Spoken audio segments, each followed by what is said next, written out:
Assalomu alaykum aziz obunachilarimiz. Mana Toshkent shahar Yashnobod tumanidan Kamoliddin akam keluvdilar. Soch ekish bo'yicha. Mana eski holatlari.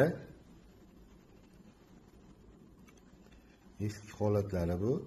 Mana hozirgi 14 kunlik holatlari. Mana 14 kunda mana shunaqa qilib chiroyli bo'lib chiqqan. Mana bu eski holatlari.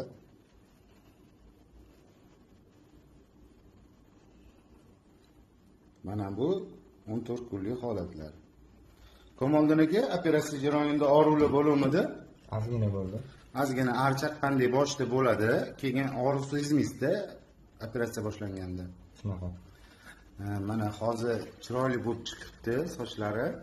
Bular hammasi sinib birinchi etapi to'kilib ketadi.